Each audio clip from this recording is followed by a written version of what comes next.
We never know where life will lead us or what may hinder us along the way. But while every day can feel like one big question mark, it doesn't have to. With the right insights, strategies, and solutions from Western and Southern Financial Group, together we can look ahead to leave the unknown behind.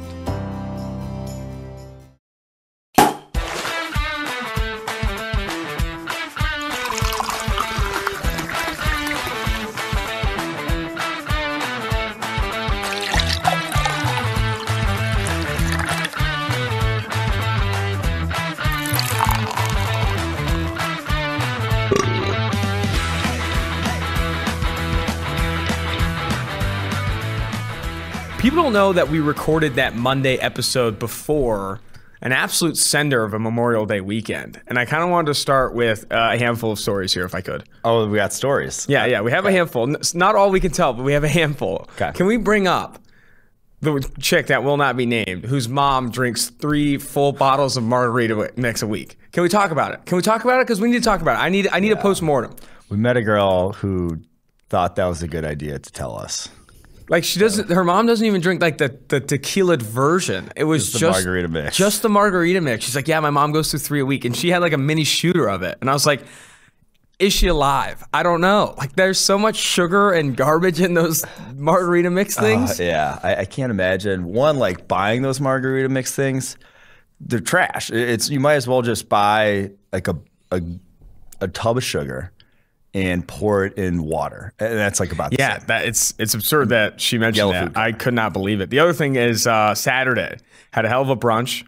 Had the worst avocado toast I've ever had, which saying that out loud just now, I feel like hipster trash. But still, it was the worst, objectively the worst avocado toast I've ever seen. They grabbed like guacamole smear from like the local grocery store, put it on like barely toasted bread, and then topped it with the most fried eggs. Like in terms of like how fried were they? Like 2 days fried on the pan.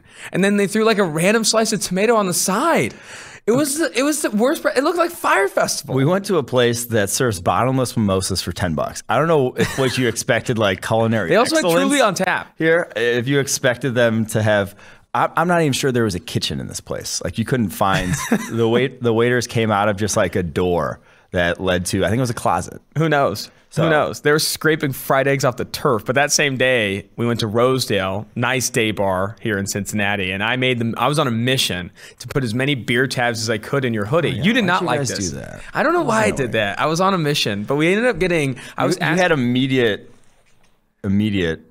karma from it too. Oh no, yeah. Slice your finger open. I sliced my finger open, and when you cut your finger, it like will bleed incessantly. Yeah, it'll legitimately. I bite my fingers. It was bleeding all over. I didn't notice at first, obviously, because I'm ripping off everyone's beer tabs. I was going to every table in the bar and asking them for their beer tabs. I ended up getting 65, by the way, in your hoodie. But cut my fingers, bleeding everywhere. What an accomplishment! Just like I asked the bar put it on for your resume.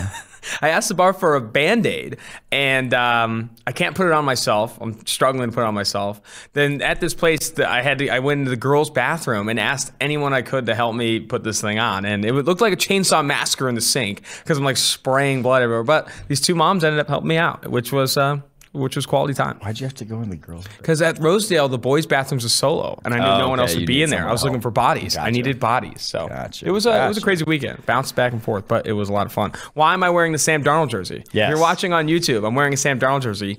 Founder of PFF, Neil Hornsby, close friend of mine and my boss, got me the Sam Darnold jersey because I remember I mentioned on a couple podcasts ago, I guess maybe a couple months ago, that I'm kind of getting into the Panthers. Maybe a little bounce back season. I might get a Sam Darnold jersey. Well, I got a Sam Darnold jersey now. I got a Sam Darnold jersey now. So we're in that if you are watching on YouTube, which we encourage you to do. Go watch on YouTube, like and subscribe to our YouTube channel in addition to the podcast if you're listening on the podcast. You ready to get into these top 2022 draft prospects? You know it, baby. Quarterback is where we're going to start. And the number one quarterback on PFF's draft board right now, and I think the number one quarterback on everyone's draft board right now, or mostly everyone's. Yeah, I was going to say, I haven't seen a lot of It's Howell or this guy. Yeah.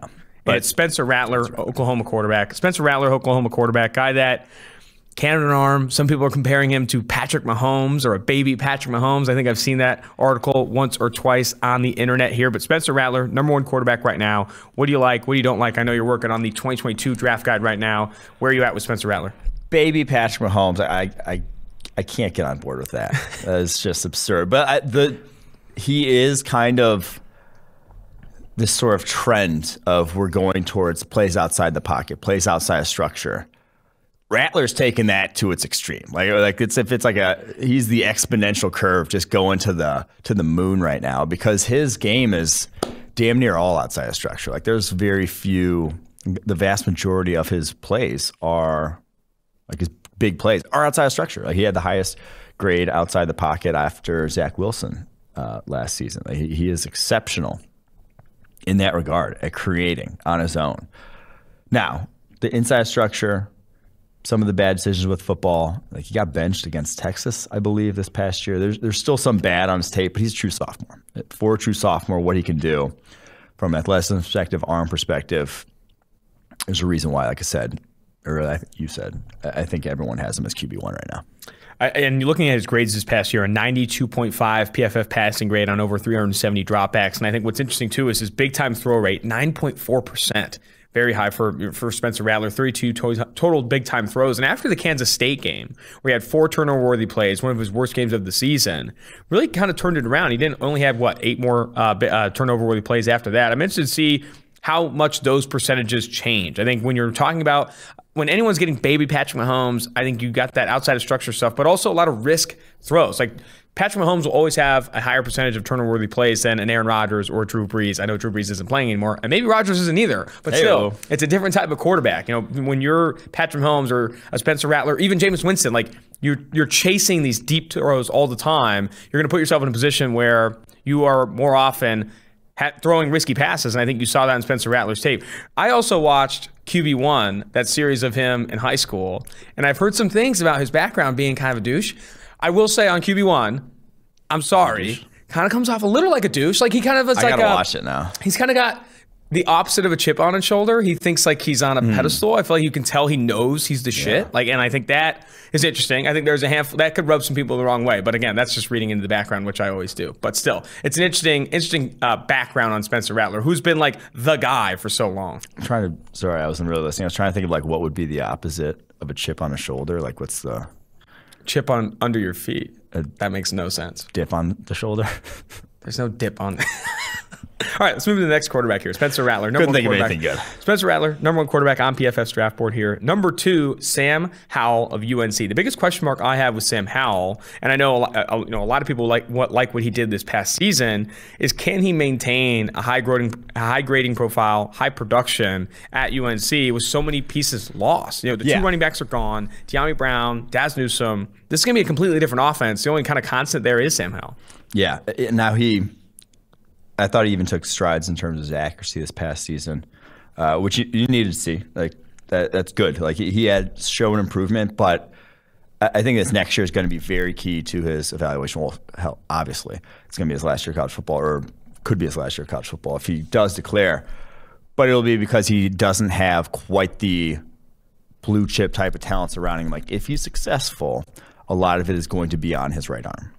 And he's not going to have the favorable situation that even Spencer Rattler has. Like, it's not going to be one of these cushy situations where you're going to have to be like, was it him? Was it the playmakers? Was it the offense? It's like, no, if he puts up numbers this year, it's going to be him. Now, some of that's also the fact that North Carolina's offense, and we've said this a number of times with Howell, is quote-unquote collegey. It is not. It is verticals. It is screens, it is RPOs. More RPOs than anyone else in college football last year. It's very simplistic.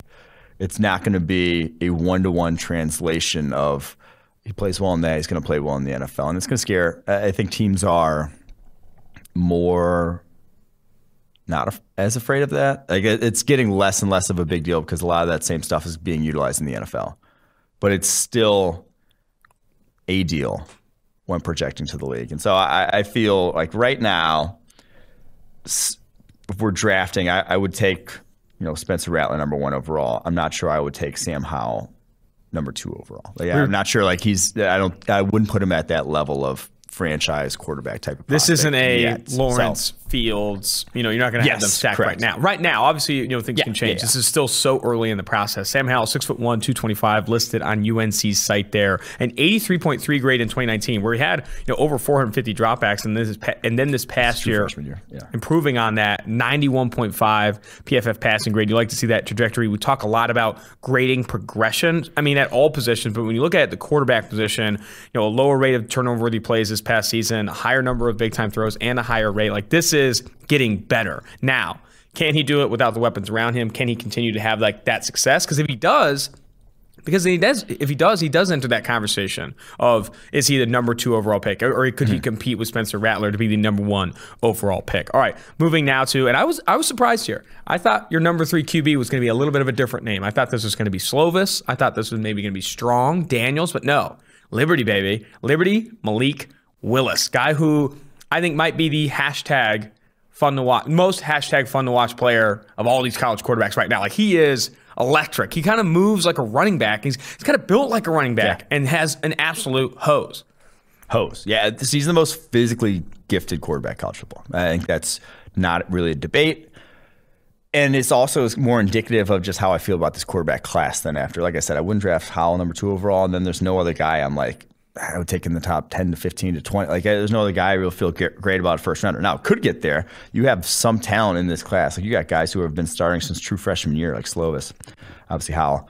But Malik Willis, right now I put him at QB3 just because if we're just talking about tools, then if there's no one that I feel great about, then let me chase the guy with the high-end tools. And the guy who has, when you're that talented as a runner, and he's the best runner of all these guys in this, sort of towards the top of this quarterback class, that's a high floor at the NFL level. It makes your life easier at the NFL level. So he's QB3 right now, but again, he's got a long way to go. His even just mechanics are all over the map with him, and that's why he's didn't even win the starting job at Auburn. He's transferred now to Liberty, and this is going to be his 5th year of college football. Some wild decisions, too, on his tape. A lot of turnover-worthy plays. 5.3% turnover-worthy play rate. That's easily the highest of the top 3 quarterbacks. You saw Rattler and Howell under, I think, closer to 3%. All right, after that, we've talked a little bit before we got on the podcast about this quarterback class overall. And I think a few months ago, we said, oh, man, this quarterback class next year doesn't look as good. Like, there's not a Lawrence and a Fields and a Wilson in this class. However, obviously a lot can change. I think what we can confidently say right now that this quarterback class might be a bit deeper. There are more names maybe that you can see getting drafted inside the first 4 to 5 rounds than you could maybe the previous year. Yeah, so I guess last year we had 8 guys go. Yeah, the 5 in the first round, 3 in the third. They all went third, right? No, 1 second in the second. So 1 in the back of the second, 2 more in the third, and then there were 2 more drafted the whole round. So yeah, 10 guys drafted in the whole class. I think you'll see more than 10 guys drafted. I think there's talent to be had here, but it's not going to be the top 5 at this point. This doesn't look like shaping up to be the top of the class, nearly as top heavy. So I'll give you one. So for each position, we'll do the top 3, and then I'll give you one guy that's a really intriguing name to me. Honorable mention, maybe. Yeah, maybe not an honorable mention, but it's just fun to watch. Carson Strong, Nevada quarterback. The more I watched him in this quarterback class, I'm like, I don't know if it's just the fact that I really like the way he throws the football, aesthetically. Aesthetically, how come I couldn't fucking say? Can you even see right now? Apparently not. I'm wearing my glasses. Aesthetically, the way he threw the football, he throws kind of like a catcher, like super tight, just brings it right to his ear hole, and then it's out, which I love. That is, you got probably the quickest release of these guys in this class. Howitzer for an arm, had the farthest throw of anyone in college football last year. I forget who it was against, but it was over 70 yards, I believe, through the air, or about 70 yards through the air. So he's got a hose, and I thought he played. I just thought there's something there. So I'm intrigued by Carson Strong, the Nevada quarterback. He's a name to watch going into his redshirt junior year here. I think.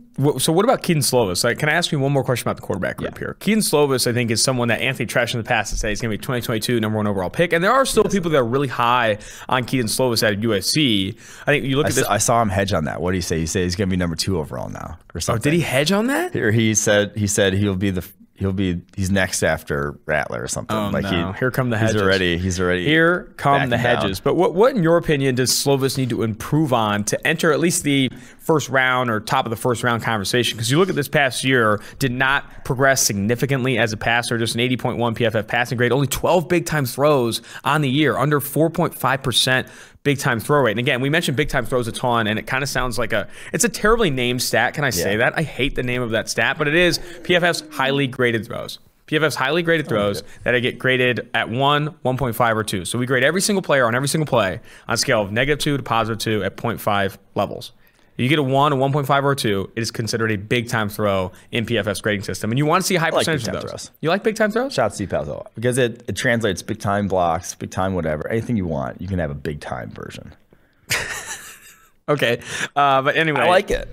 12 big-time throws this past year, 13 turnover-worthy plays, which, again, turnover-worthy plays, better named in my opinion, are any throws that are graded at -1, -1.5, or -2. Yeah, so he doesn't have a massive arm. And I think that shows him, again, the big-time throws. So the downfield special throws, there's not a lot on his tape.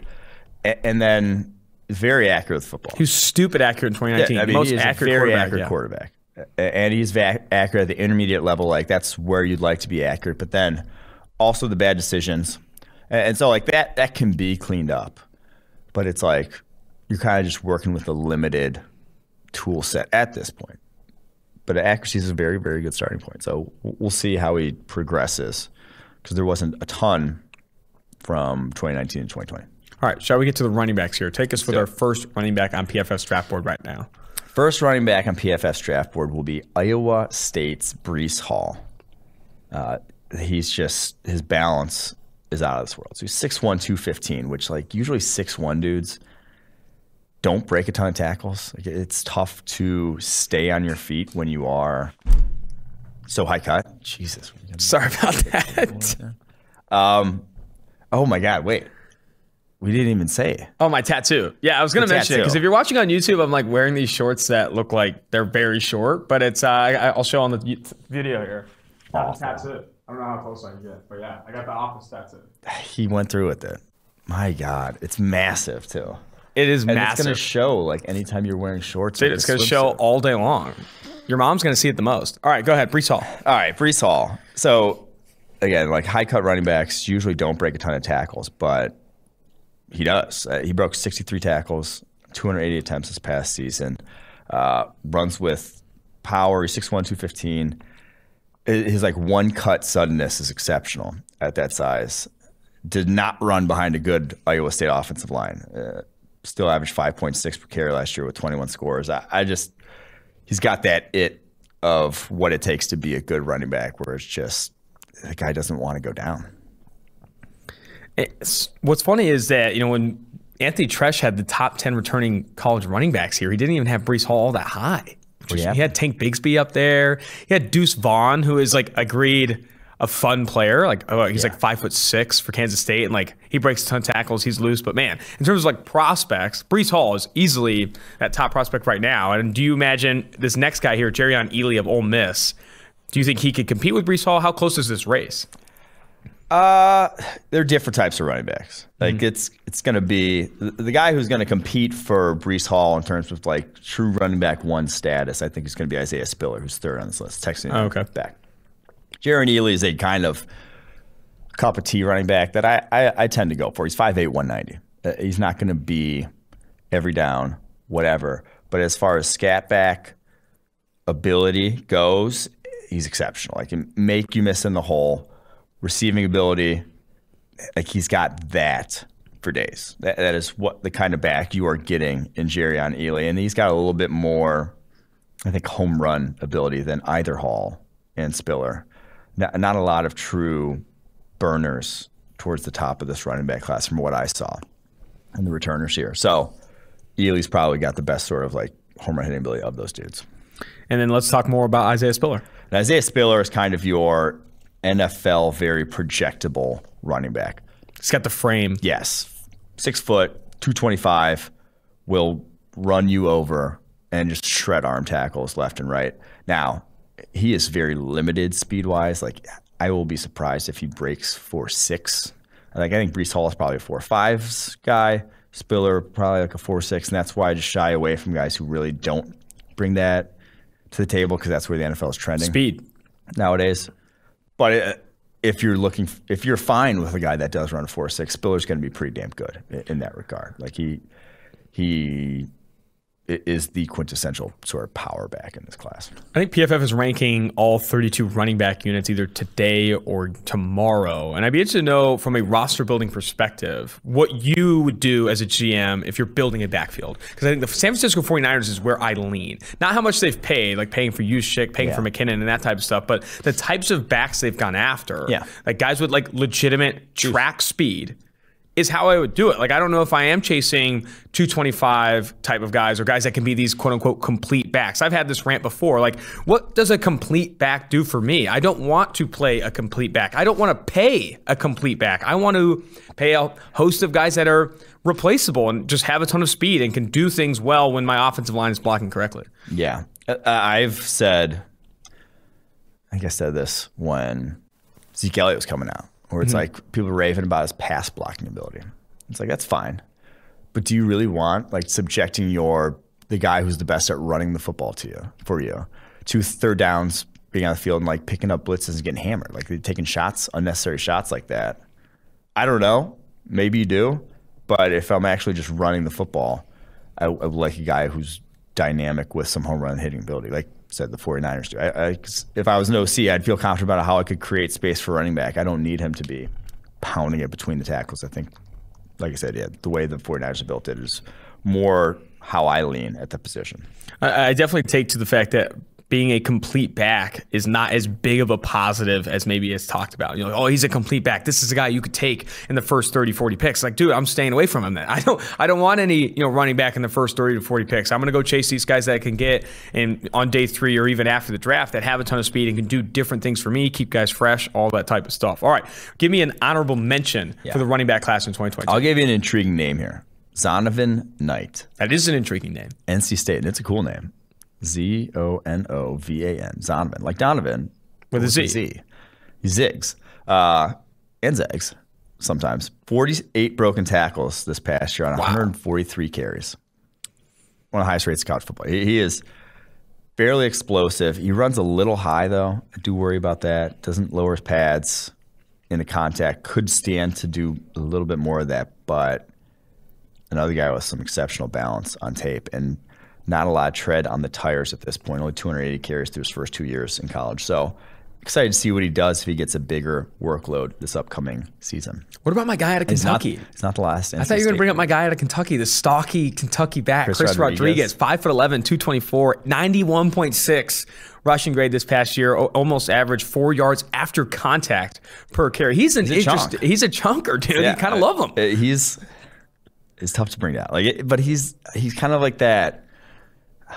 I don't know. Like he just really doesn't have the juice, in my opinion. Well, he's too thick for the juice. Yeah. He's an interesting back. Maybe not a guy I would add to my 49ers backfield, but I'm not gonna put Ron Dane on him. But it's like he's like that college back that's just like 18-year-olds have never seen shit like that.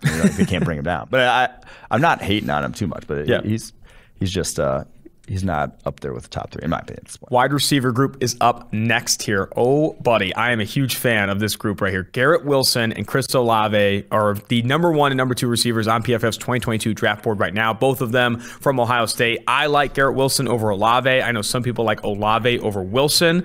Talking to Sean Wade this past year, Sean Wade said Olave is faster, but Garrett Wilson, he said a word, I think he said he's just more spectacular. And I was like, yes, he is. Like, you see the spectacular catchability, you see like he just does shit in the air that you're like, oh my gosh. Yeah. Garrett Wilson is different, and that's why he's number 1. Yeah, and some routes, you're just like he's got it all. Like that Odell Beckham-esque sort of just completeness to his route running ability, where it's just anything you want him to do, he's going to be able to do it. And body control in the air after the catchability. He's already broken more tackles than Chris Olave has in his career. And Olave's been obviously starting from a lot longer than Wilson has there. I think he's wide receiver 1. And like, we haven't even seen where he can go yet. Like, we haven't even seen what he's going to be this upcoming fall. So it's not a massive gap, but I would lean Wilson right now. I would definitely lean Wilson. But what do you like about Olave? I think they're both first rounders, though. But I think those are the only two that I'm willing to say for sure first rounders. Man, this wide receiver class is not running deep here. Yeah. Okay, so the next guy on the list, before we get our next guy on the list, got to bring up Western Southern, sponsor of the 2-for-1 Drafts podcast, the helmet you see right here. In these uncertain times, life is full of questions. Like, when should I start thinking about life insurance? But however difficult these questions may be, Western Southern can help you answer them. Backed by over 130 years of experience, together we can look ahead to leave the unknown behind. Western Southern Financial Group, life insurance, retirement, and investments. Before we get out of the receiver group, one more name to bring up, Treylon Burks. He's a big boy. This guy's a monster. You ain't lying. He is the size speed dude in this draft class. So true sophomore last year. 6'3", 232 pounds. And you see him running away from guys down the football field on his tape. He has legit juice. 9 broken tackles last year on 50 catches. Good after the catch. And he's got, again, I always say, you worry about with big receivers, can they get off the line of scrimmage, or how can they get off the line of scrimmage? And then can they be dynamic in their routes, and you see those things with him. Not always, and he's not DK Metcalf level of freak at that size. Like, he is not that kind of guy. But I think he's going to be 4.5, low 4.5 to mid 4.4, and actually can. That's good enough to get by at being, like I said, 6'3", 232 is a horse of a wide receiver. What do you think he actually weighs in that, though? That's what he's listed at right now. I bet you he's more on this, maybe just under 6'3", weighing in the 220s. There's no way he's actually, is he full 6'3", 232? I don't know why you would list yourself at 232 unless you clocked in at 232. Like, I guess 232 is not a appealing sounding weight for a wide receiver prospect. You'd rather be like 225. So why don't you view him as a first rounder right now? I think the things I said, he's just not quite there as a route runner. He's kind of just, a lot of it is him from the slot, kind of going vertical, and that's fine. Bigger wide receivers aren't my type, so for me to even put him at 3 is true. Should say he's a pretty talented dude, but we'll see how he develops. All right, one honorable mention for the receiver position. I'm gonna go. I said Carson Strong for the QBs, and I'm going to go another Nevada guy. You're going to Daubs. Doubs? I think it might be Daubs. I don't know. I looked up some pronunciations, did not look up this one. Okay, go ahead. But he's at 6'2", 200, and he's like a long strider. He would just stack cornerbacks and keep going and like keep striding away. And so we had a ton of big plays on his tape this past year. 17 yards per reception, over 1,000 yards. That was in only like 8 games or 9 games. So pretty productive dude. I thought he could have declared, but I'm intrigued to see what him and Carson Strong do. I think that is going to be a prolific duo this upcoming season. He could put up numbers that could put him in the, Biletnikoff sort of. Especially with Strong there. I mean, he's going to make some plays there. Their strengths go well together. All right, I'm looking at the pronunciation guide here, trying to identify what Daubs is. It's gonna be some time, but when I get there, I will let us know. I will solve the debate how to pronounce Daubs here, or Dobes, whatever. Off the wide receiver position and onto tight end. I knew this is going to be your guy. Number 1 tight end on the board right now, Jeremy Ruckert, baby. He's a dog. You liked him last year. I mean, you thought he was going to come out last year, but now Jeremy Ruckert comes back to school and could light it up here. Yeah, he would have been tight end 3 last year. Not again. Tight ends are. Not a ton of, there's no Kyle Pitts in this year's class coming up. But Ruckert's just easily the best inline blocker of any returning tight end in college football. He is a monster in the run game. Super strong hands, very physical as a route runner, not overly dynamic. He's not a guy I'd ever draft before pick 60. I just don't think he's ever going to be that guy. I don't feel that way about the tight end position. About a lot of guys' tight end position. But I think what he brings to the table is a starting tight end skill set in the NFL. It might not be excellent. You might not be a 1,000-yard type of guy, but he is a starting tight end in the NFL. Jeremy Ruckert, Ohio State tight end. I don't think I mentioned the school, but Jeremy Ruckert, 6'5", 253. We talked a lot about him as a blocker. I mean, I do think that He's going to be a guy to watch at Ohio State this year. Ohio State got a ton of talent at the wide receiving core and at the tight end. Olave, Wilson, Ruckert, all those guys. I found you might have to move up our boy Romeo up the board because I found out how to pronounce his last name. Guess it's Dubs. Dubs. Okay. Dubs is sick. That is sick. Romeo Dubs. That is sick. All right, next one here. This is tight end at Texas A&M. Jalen Weidermeyer, 6'5", 265 this past year, an 84.4 PFF grade, over 600 total snaps. And each of the past 2 seasons, Weidermeyer, number 2 tight end on PFF's draft board. Yeah, and he's really close with Rucker. Those two are neck and neck. Weidermeyer could even pass him because obviously he's younger. Bigger tight ends, too. Yeah, these are big dudes. These are true inline type of guys. Really good ball skills, Weidermeyer. You see a lot of off his frame catches on his tape. It plucks it out of the air. Physical after the catch. He's got 15 broken tackles on 78 career catches. Not going to be not quite the block that Ruckert is yet. Now, again, Ruckert's the best, in my opinion, the best blocking tight end in college football. So that helps. But he's a solid blocker in his own right.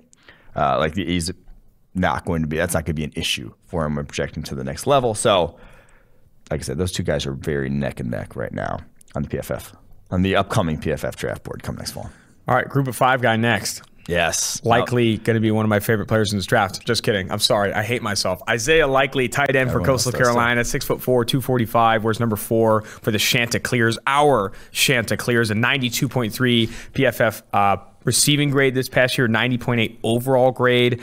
Dude was a stud. He's played a lot of snaps over the past 3 years, over 500 in 2019 and in 2020, and then over 200 snaps in 2018. Isaiah Likely, the dude on Coastal Carolina's offense for sure, outside of obviously Grayson McCall. I'm excited to see what this guy does this upcoming season. So he's going to be a senior, his 4th year. But so he was listed at 6'4", 245. He looks like a wide receiver. He looks like 6'4", 230. He looks about the same size as Traylon Burks. Like, honestly, but he could be 245. We'll see. I don't know. He might be. Okay, beef up to that level. If he gets there, because he is the best route runner, has the best speed of any of these top tight ends. Like he gets open. They run him outside, and he will beat cornerbacks deep. Like he has that on his tape. Now, again, the obvious caveat of how big actually is this dude? Is he actually a tight end? Mm-hmm. May or may not be. But I'm excited to see it because he's got some real deal, like I said, route running ability. After the catch ability, he broke 10 tackles on 30 catches this past season. That is insane. Like, you see him just like make guys miss entirely on his tape. That doesn't happen for other tight ends. Isaiah Likely has that suddenness that it takes. Now, is he more a wide receiver or tight end? Who knows at this point? But I'm excited to see what he looks like this upcoming fall. What's that weight, that threshold you look for at the tight end position, specifically with weight, for you to say, okay, I can confidently play him in line? The opposing personnel will respect him, like they will treat him as a tight end. What weight are you looking at? 240 is the basement of where I think a guy can even just get by. Like you can maybe get by at 240, but then it's obviously then a mentality, how they're put together. There's a lot from that, but I can't fathom a guy being in the 230s and getting respect at tight end. Just, you don't have the heft. You cannot, I don't care how explosive you are, you're not going to be able to take on a 270 pounder one-on-one. Like at 6'10". You're just not. Like, no defense is going to say, okay, yeah, that weight matters. Size matters. Like Evan Ingram doesn't really get treated like a tight end when you're at his size. Yeah. So it does matter. But even guys in the 240s, a lot of them aren't putting it on tape to where anyone's going to respect him as tight end. So it's like 245. Once you get into the 250s, then yeah, it's pretty much agreed upon that you're probably an inline tight end. But that's why you want to see Kyle Pitts get to 245. You want to see these guys get to that weight to just because, again, it matters when you're blocking a guy who has 30 pounds on you.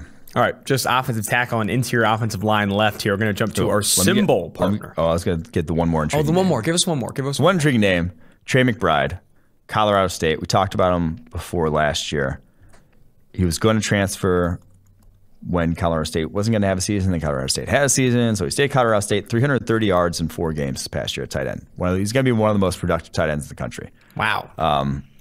Good after the catch. Not great speed, but good enough speed. I think this guy's just going to be a solid sort of tight end prospect, but I'm excited to see what kind of numbers he puts up this upcoming year, because he could be the – is it the Mackey Award? What's the top? Yeah, the Mackey. Yeah, he could be the Mackey winner because he's going to put up some numbers. And that Colorado State offense. You love to see it. All right, before we get to offensive tackle and interior offensive line, I have to tell you about PFF's new partner with Symbol. That's SIMBULL, the stock market for sports that allows you to trade sports teams like stocks and earn cash payouts when your teams win. Symbol has blended sports and the stock market to offer you a new way to invest and profit off your favorite teams. The MLB is in full swing for the rest of the summer, allowing you to earn daily cash payouts, and NFL free agency is still going on. So whoever lands the top of the market player will be sure to see their team's stock rise. Use promo code PFF and deposit $10 at symbol.app/PFF to earn a free PFF annual subscription. That's promo code PFF with a $10 deposit at symbol.app/PFF to earn a free PFF annual subscription. All right, on to the offensive line here, starting with offensive tackle Evan Neal.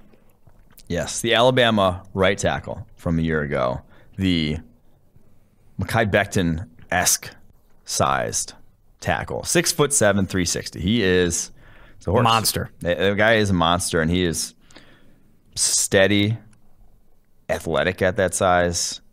Like, has the feet to mirror and pass protection. Already grading out exceptionally well. 83.7 overall grade this past season. Only 9 pressures allowed.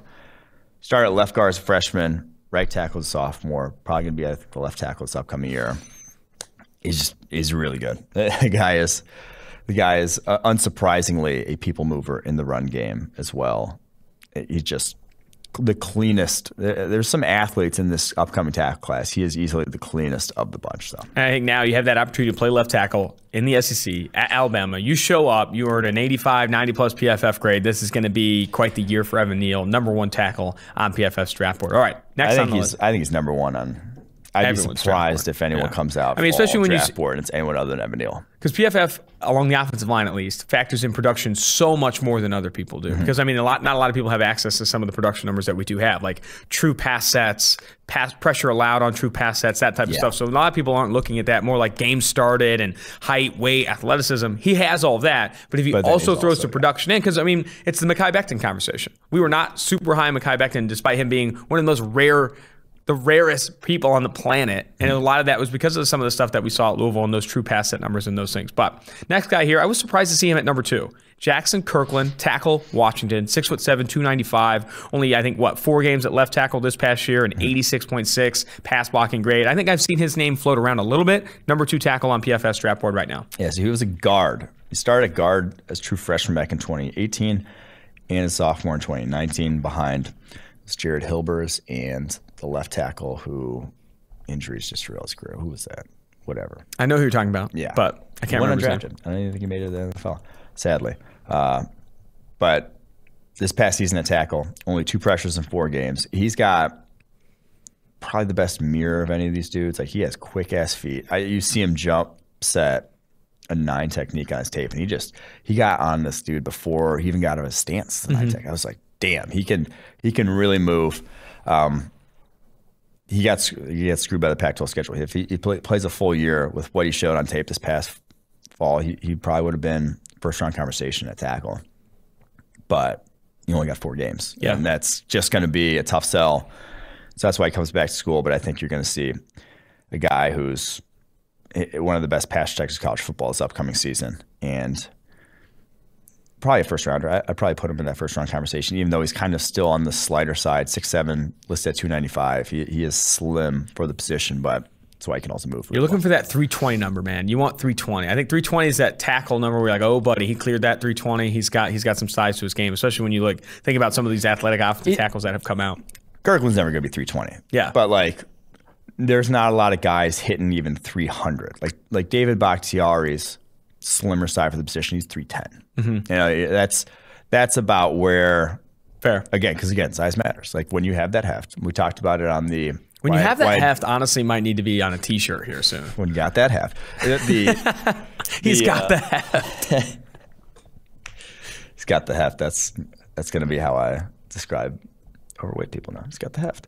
That's a lot. He can drop an anchor, but it just matters. Yeah. Like, the weight matters, and why I don't think offensive line are ever going to be go on the slim side because you're still got to hold up to a bull rush. And that's Jackson Kirkland, Washington, off the tackle. It's funny talking about his jump set. I was talking to Tristan Wirfs, that interview's on today's podcast at the back end here, talking about set versatility and jump set. He sat on a 45-degree angle so much at Iowa, and then they said when he goes to Tampa Bay, so much more vertical setting. Him learning that on the fly was obviously like a challenge, but like what it made me is like he was so good at it already though. Like, and he could take, and I think when you're vertical setting, obviously giving some more momentum sometimes to the edge defender, and he could just take bull rushes easy. And so when you are that weight, when you are that 320, man, and you can handle it, like that matters. And you have the heft. When you have the heft, man, you can drop the anchor. All right, last guy here, tackle out of Texas A&M, and then we'll bring up the honorable mention and get to our interior offensive line. And then the Tristan Wirfs interview. Kenyon Green, offensive tackle coming out of Texas A&M, 6'4", 325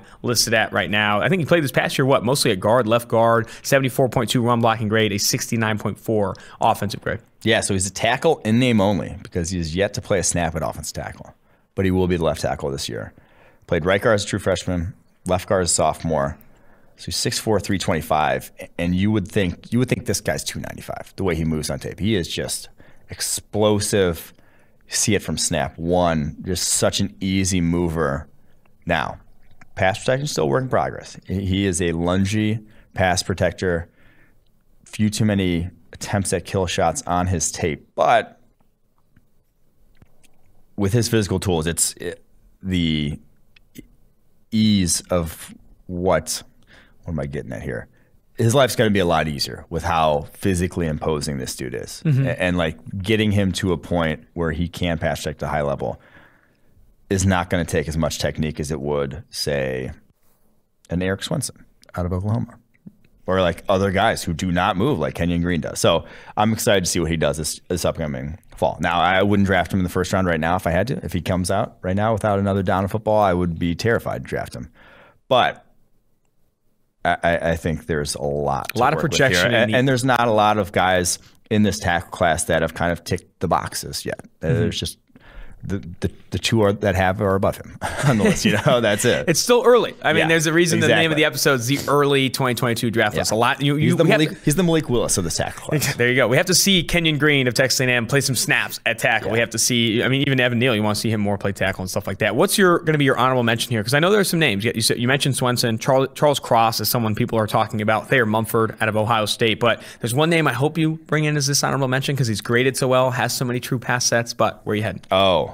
I don't know who you're getting. Abraham Lucas. Oh, you like Abraham Lucas? Okay. I mean, Abraham Lucas, again, he's got that Dillard grading profile. So the Washington State tackle, Abraham Lucas, massive bully of a tackle, like 330, I want to say he is, and like a great anchor.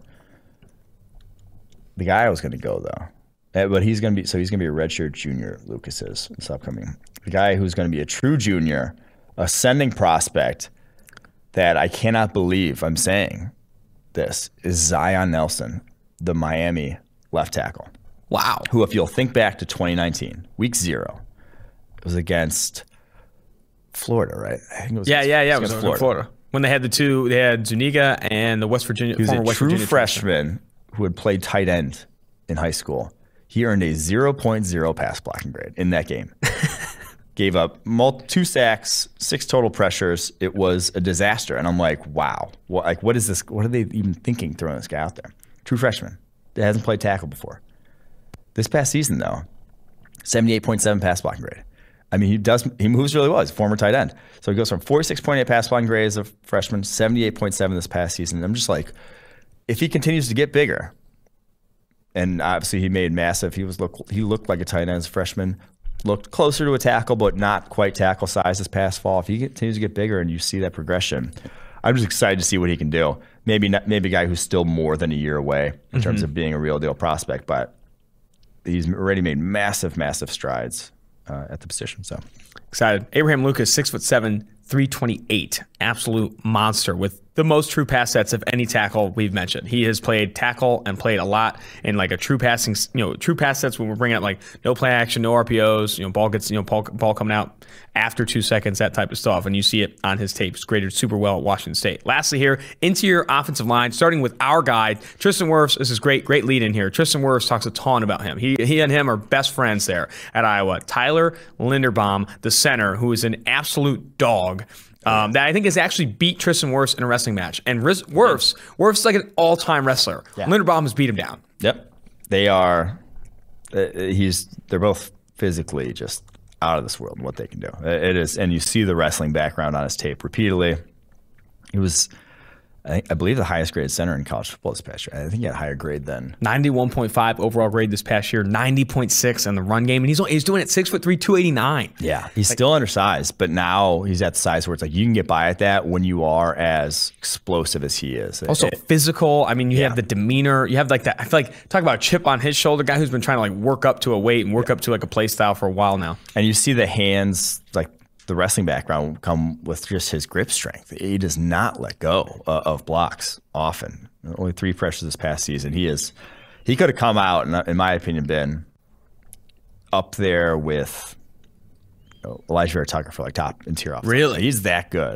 This guy's don't put a lot of offensive linemen in the first round. I would put Tyler Linderbaum in the first round. Man. That's sick, dude. Another thing that I think Wirfs brings up in the interview is just how much his pass sets have improved and how much like you've seen like major strides from Linderbaum starting at center there at Iowa. Next guy here is NC State's Ikem Ekwonu, I think is how I'm going to pronounce that. Ikem Ekwonu, 6'4", 325, a 91.2 PFF run blocking grade this past year. Played over 800 snaps at left tackle for NC State, but you see him more as an interior offensive line prospect. Yeah, right I think this guy's a guard. He's a horse. This is one of the most powerful dudes in college football right now. Only Evan Neal had more big-time blocks. Big time. There you go. Big time blocks of any of the returning offensive linemen. I mean, that's how you get a 91.2 run blocking grade. Yeah. When you get those big-time blocks and when you're finishing people like that, that'll do it. He has big-time blocks on his tape with one hand at the second level. You see so do I. Hip toss linebackers. He is just an explosive, scary run blocker. Now, pass protection. Obviously, they kind of flipped him midway through last season from left guard to left tackle. Not going to do anyone any favors. He is not the most fleet of foot, but like I said, about as powerful as it gets in college football. And run blocking grades of 85.0 and 91.2 in his 2 seasons. Just bullying kids. So this guy at the guard position is pretty scary, dude. That might be a fun to watch target here. He's a fun to watch for sure. All right, Donovan West, Arizona State guard, 6'3", 315, a 76.7 PFF grade this past year. Only played 261 snaps, all at left guard this past year. Your thoughts on Donovan West? He's the number 3 guard, our interior offensive lineman on PFF's draft board right now. He's so for a true sophomore last season on his tape. He uses his hands extremely well and gains leverage on guys. He's not going to be. So talk about Linderbaum, super fleet of foot, super athletic dude. Ekwenu's just powerful as hell. I don't think West has any physical calling card, like, oh, wow, he's so dominant at XYZ. But he's good enough. And I think that we've said before that interior offensive line is probably the least physically sort of testing-wise demanding position of any on an NFL football field in terms of like the boxes you need to tick. But he's more than good enough, and like I said, uses his hands so well. I wish we just would have gotten to see more of him because as a true freshman to earn 69.2 overall grade. We just talked about Zion fucking Nelson's 46.8. 69.2 is extremely impressive for a guy to start right out the gate. Especially over the snap count. He played over 800 snaps as a true freshman at Arizona State. So this guy is just a very solid all-around interior offensive line prospect. He's got the size, 6'3", 315 to be either a guard or center. Has been guard, though. Left guard on his tape. So, all right, one more interior offensive lineman here for the 2022 draft class, and then we're going to go on to the Tristan Wirfs interview. I'll go to the guy that teased the interview here, Kyle Schott. Yeah. The Iowa guard, who reminds me just how he looks on his tape. I'm not going to put this on him, but Ryan Jensen, the Bucks center, wow. Where it's just like he looks mean as hell. Like just the way he approaches you got to hear how Wirfs talks about him. He looks like he's like when he's like engaging with blocks, like Ryan Jensen, it looks like he's like swinging punches like to try to get onto dudes. And that's what it looks like with Schott. He's just like angry when he engages. And that's what you see from him. And actually in pass protection, what did he allow? Like 1 or 2 pressures all last season. Now it was only like 5 games. But he was exceptional in that regard. Fairly athletic dude. Another guy who's kind of undersized at 6'2", 293. But I'm excited to see just where he goes in. I believe he's going to be a redshirt junior this upcoming season. I mean, it's a perfect tease for the interview because you know there's 2 people that Tristan Wirfs on this interview talk a ton about. It's Tyler Linderbaum and this guy Kyler Schott. He calls him Shooter. And he's another guy that he almost raved about Shooter more than he did about Linderbaum. And I know Linderbaum right now, I think on PFF's draft board would be in the top 25 on PFF's draft board. But Shooter, man, he's an interesting man. I mean, he's an interesting prospect because I do think that you want to see more snaps from him. Obviously played guard this past year, an 87.4 PFF pass blocking grade. But the meanness, the explosiveness, and how much Wirfs also talks about, like, we get so big at Iowa. Like it's so easy to add weight at Iowa. We just throw around weight and just add just a ton. They eat a ton of food there. I think Schott and what else are you gonna do? You're in fucking Iowa. That's true. Hey, that's true. All right. Well, that's going to do it for the 2022 early look at the offensive positions there, top 3 with honorable mentions. Let's now go ahead and jump to the Tristan Wirfs interview. Now joining the 2-for-1 Drafts podcast is a huge friend of the podcast. This is your 3rd time on the show, my guy. We had you before the draft, I think a little bit after, and now you're a Super Bowl champion. You know, I knew you before you were a Super Bowl champion. Let's just all say that. But Tristan Wirfs, Tampa Bay offensive tackle here, Super Bowl champion, should have been Offensive Rookie of the Year, and according to PFF, the 6th best offensive tackle in the NFL right now. Just 1 year into your career, man. You are a fireworks show, man. It's great to have you on the podcast. Yeah, I'm excited. Thanks for having me. Let's start with this. I know you recently got a tattoo. Show the people watching here on YouTube, 2-2-4-1 Drafts, this new tattoo. You won a Super Bowl. It was only justified that you go out and get some new ink on the arm here.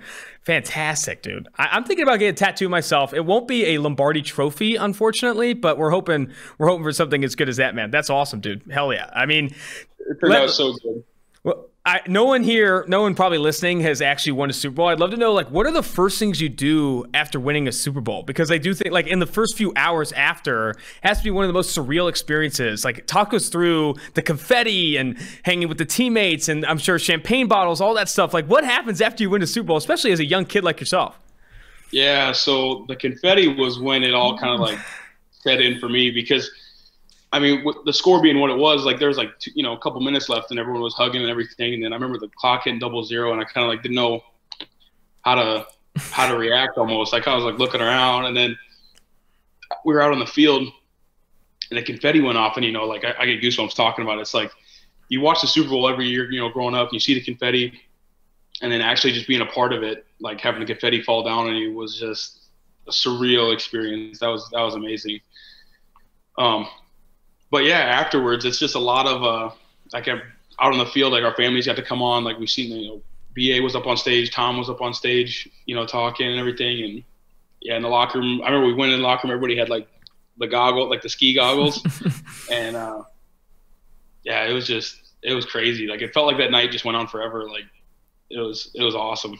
That's freaking awesome, man. Good for you, man. I'm super happy for you. I'd love to hear more, too, about like just the energy of this team and the expectations for this team has to be insane. And it had to be insane when you got there. Tom Brady is now in Tampa Bay. We are instantly Super Bowl contenders. And then you go out and win a Super Bowl. You return all 22 starters in the offseason. You get Shaq Barrett back. You get Antonio Brown back. And Ndamukong Suh. All these guys start coming back. I'm sure the energy right now and in the offseason and the group chats that you have and the expectations just have to be insane. How excited is this group in Tampa Bay to do it again? Yeah, I mean, I think everyone's really excited. I mean, it was the first time ever, all 22 starters would come back. So, I think guys, realize, I think in free agency, you guys usually go off and get paid. But I think that's kind of the mindset around here is like, we know what we have and, we're excited to get to work and go for 2. So it's just like, I remember I could get the notifications on my phone like, oh, this guy re-signed, this guy re-signed, this guy re-signed. It was so cool. Yeah, that's awesome. I'd love to hear more, too, about like the camaraderie along the offensive line because it's one of the better offensive lines in the NFL. Ali Marpet, Ryan Jensen, a dirty, nasty group that I think had a lot of pride. You add to that mix. They traded up for you to bring you in, that missing piece at right tackle, and you join a very star-studded group, and you guys have a lot of success out of the gate. Block for the most notable quarterback in the game's history and have a ton of success. Obviously, him getting the ball out pretty fast, too, and all that different stuff, but protecting the GOAT, the greatest quarterback of all time. What's the camaraderie like? What's the energy like along the offensive line, and how close are you to those guys? Oh, like I love those guys. I think we've gotten really close over this, past year and a couple months. I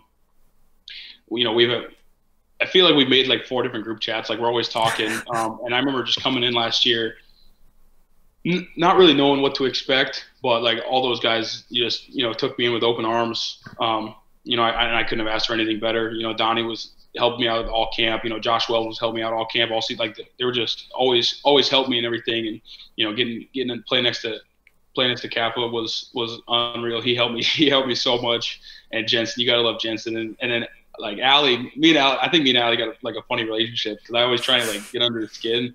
But I love those guys, and it's been awesome to get to know them and their families and everything. Which, but yeah, I think we're a really tight group. Do you think there's, to hit the ground running as good as you did, you had the highest grade by a rookie offensive tackle according to PFF we've seen since 2009. Like you hit the ground running unlike really we've ever seen at the offensive tackle position. Who do you think kind of most attributed that? Obviously yourself, but was it a teammate? Was it a coach? Even someone outside of the Tampa Bay Buccaneers organization? Who do you attribute a lot of that success to? Obviously a lot of that is on yourself, but who are some of the guys that really, or someone that really helped you along the way and helped you get off such a hot start? Oh my goodness. I think there's honestly, I think there's a lot of people that help me and have, are still helping me. I mean, all the way back to Iowa, Coach Ferentz, like the way he runs his program is super pro style. And I think that got me ready for what it's going to be like, here now, and Coach Gilbert, like all off season, we were meeting on Zoom and everything, kept, getting the playbook down and everything. And he was always open to me, like asking questions. And I was a little nervous to ask questions, but it made it a little bit easier that we were not in person. It's easier to ask a question like over Zoom than it is in person. But, then like I said, like Donovan Smith, Josh Wells, like those two guys, just showing me little things, I can tweak. I remember I'd come off the field and Josh would ask me, he's like, oh, what'd you see? Like what moves did you get? Just stuff like that. And, but I think, I think it's a lot of people that, are helping me along the way, just trying to help me, be the best that I can be. Collective effort, absolutely. I want to talk more about Coach Ferentz in Iowa at the end of this, but I will bring this up. I was watching a handful of interviews that you've done, and you talked a little bit about how often you're doing 45-degree angle sets at Iowa, and then that transition to doing so many more vertical sets in Tampa Bay's offense. I'd love to hear from your perspective how important that set versatility is for young offensive tackles going from college to the NFL. Having that set versatility, what does that do for you going against obviously talented pass rushers in the NFL?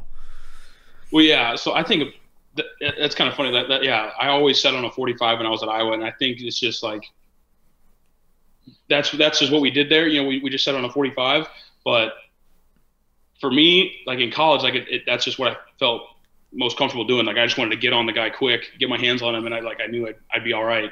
But you can't do that at this level. If you're setting on a 45 just consistently, you're giving up the inside, and guys will take that, in the blink of an eye, here. So. I mean, you can still throw it in there every once in a while, but you're wanting to get more depth off the ball, and it's weird, going from that's all I did at Iowa was setting on a 45 to now it's like you gotta set back. Gotta get back. You gotta get depth. I agree, man. On that same note, I'd love to hear. You've had a year to think about it, or I guess a year plus to think about it. Who are some of the guys that stick out to you after your first season in the NFL that were some of the most difficult pass rushers you saw? Guys that gave you the most fits, or the best opponents that you saw in year one? Oh my gosh, I think there was a lot of guys that. Oh my goodness. I mean, I think Khalil Mack's got to be up there. He's so fast and so strong. Like, you go into a game and you know a guy like, oh, he's a power guy. He's going to give you bull. He's going to try and come down the middle of you. And you got speed guys who are going to try and run around you, give you a bunch of moves. Swipes, rips, all this stuff. And he's so good at both of them. He's so strong and fast that he'll be flying off the edge out of a wide 9 and look like speed. And then he plants his foot and long arms you right into your quarterback's lap. So it's just like, you got to be ready for both with him. And then like Cam Jordan, you don't see a lot of guys his size that move the way he does. Coming off the edge, just flying at you, you got to be ready to anchor down. Joey Bosa, he's crazy. He's crazy athletic. The way he can bend the edge and everything. Brian Burns the same way. But I think there was a lot of guys, and it was cool getting to see all those different moves and different type of rushers. Yeah.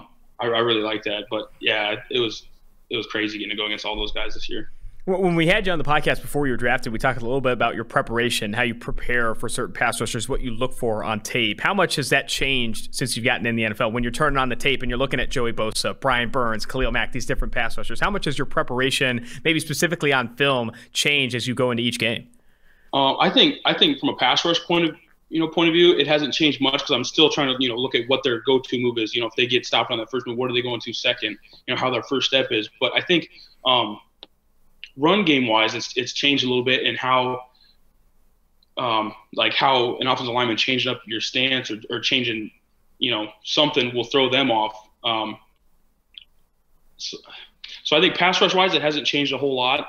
But run game, it's a little bit different because I kind of was lean into my blocks a little bit, like my shoulders were over my toes, and it's just because like in Iowa we took off running, we came off the ball, and like here, it's a little bit in the NFL it's a little bit different. We're not really flying off the ball, or we're still trying to fly off the ball, but just not run around guys and we're trying to reach everybody. We're trying to just stay in front of them, just move guys, but it hasn't changed a whole lot, I'd say. Gotcha. I know you're a big goal setter. I was reading something where you put on sticky notes on your bathroom mirror about last year was keep Tom Brady safe and don't get yelled at by Tom Brady. What's next for you, man? Should have been Offensive Rookie of the Year. I will pound that table all day long. Super Bowl champion, one of the best rookie offensive tackles we've seen over the past decade. What's next? What is on the sticky notes on that bathroom mirror this year? Because I know there's a lot more you want to do, but I'd be interested to know what is on the books. What's on your goals for 2021 and beyond.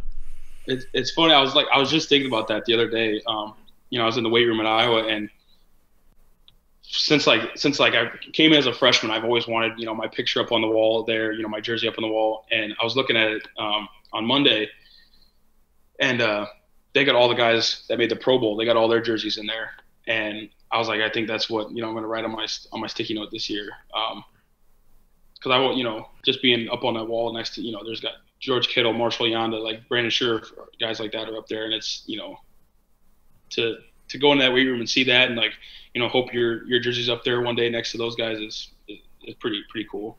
Hell yeah, man. That's awesome, dude. Awesome to hear. Let's talk a little bit more about Iowa. I know that's where you're at right now. Are you working out Monday, Wednesday, Friday? Love to see that. Talk to me about the relationship you have with Tyler Linderbaum, Kyler Schott, two of the best interior offensive linemen returning to college football, both Iowa guys. I'd be interested to know, your relationship with them and kind of your expectations for them. Where do those guys get better? I'll tell you right now, we do a lot of draft coverage on this podcast. Tyler Linderbaum is a top 15 player on PFF's 2022 draft board right now. Obviously, a lot of things change in those types of things, but high expectations for Lindy there, and also Schott as well. Your expectations for them, and if you could, more on your relationship with those two guys.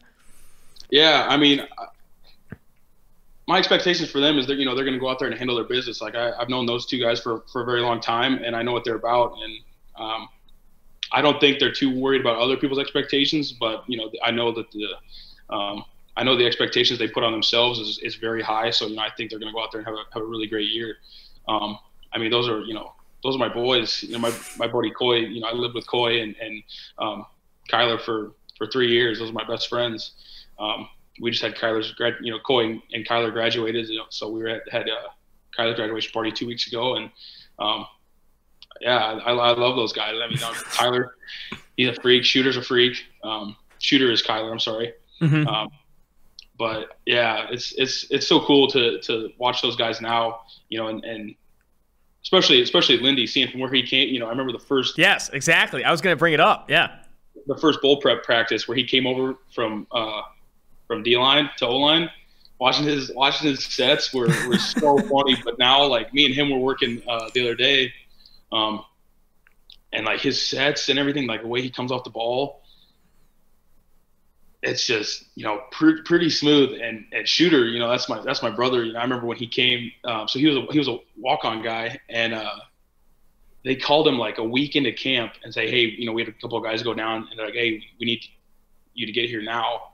And so he came like the next day, and like he wasn't going to come till the season started. And just seeing, from where he was good, he was good then, but just having those memories from where we were at to where we are now is just, I love it. That's freaking awesome, man. That's cool that you have a relationship with those guys. I'd love to hear a little bit more, if you could, peel back the curtain on Linderbaum. And because he showed up, not only was he a defensive lineman that flipped the offensive line, but he also has had to add a ton of weight. Like, didn't he have to add a ton of weight over the past few years? What has he done to kind of aggressively attack that? I know that's never been a problem for you. You're 320 around that range. You've been in a good place for a long time. But Linderbaum has legitimately had to stack on weight over the past few years. How much has he attacked that, and how much has that been a priority for him? And honestly, how has he done it? Well, that's a big thing in Iowa. Like, they're building guys up, and I think he's sitting about 295 now. But he's looking good. He's moving good, and that's just we train hard, we eat hard. When we're here, it's just like I don't know. It's like that's just the way it goes here. Guys get big. Love to see that should be honestly on the wall somewhere. Guys get big here at Iowa. We can finish with this, man. I really appreciate the time. I'd love to hear a little bit more. You spoke to him a little bit, but Coach Ferentz, what he's done at Iowa, the culture he's brought in Iowa. He's getting guys big over there, I've heard. What he did for you and what he's doing for this program, man. Talk to it. Yeah, I love Coach Ferentz. He's one of the best coaches I've ever had. And I think there's hundreds of guys that can say the same thing. But the way he, runs his program, he holds guys accountable, for our actions, and, he wants guys to be really disciplined there, and, it's for a good reason. That's why, Iowa puts out guys like Marshall Yanda, who, it's just crazy, just the culture there, and you know what you're getting into when you sign up. But it's pretty special, what Coach Ferentz does, and the thing that I think will never understand is how he remembers everybody's names. I know this might be a little side note, but guys will come back, to talk to the team, bring their families, and he knows their kids' names, ask how they're doing, how they're doing in this sport, or just how their instrument they're playing is going. Just I don't know how he remembers. He actually truly cares about every one of his players and their well-being, because he wants guys to leave that program and be able to go out into their communities and be good men, good husbands, good fathers. Yeah. Just good people in your community. That's what he truly wants. And I'll love Coach Ferentz forever. He's incredible. Yeah, that's how you do it, man. Having those relationships with those players and building up that culture. That's exactly how you kind of turn a program around and continue to take it forward. I meant to ask you this. I know I said that was my last question. Your goal was to not get yelled at by Tom Brady. Did you ever get yelled at by Tom Brady? Did Tom ever rip into you at all at a practice or anything like that? I don't think so. I think dude, goal achieved. I don't know. I think he yelled at the O-line during the Bears game when we had that drive where there was 8 penalties, but never just at me. And I think I achieved my goal. That was at the top of the list. You love to see it, man. Well, that's awesome. Really, really happy for you, man. Congratulations on the Super Bowl win. Congratulations on what was an absolutely insane rookie season. I can't wait to have you on the podcast again, my friend. Oh yeah, thank you, brother. Man, every time we get him on the podcast, dude is freaking awesome. Super Bowl tattoo, 2 goals on his sticky notes this past year. Don't get yelled at by Tom Brady, and protect Tom Brady. And he hit on both of those. One of the best offensive tackles. Rookie offensive seasons we've seen from a tackle. Literally, and since we've been grading NFL, and that started in 2006, which is just absolutely absurd. Always good to have Tristan Wirfs on the show. We'll have to get him back on again. Maybe when he wins his 2nd Super Bowl. Who knows? But that's going to do it for this week's episode. Austin Gayle, Mike Renner, Mike Quinn, producer David Sofaro, 2 for 1 drafts.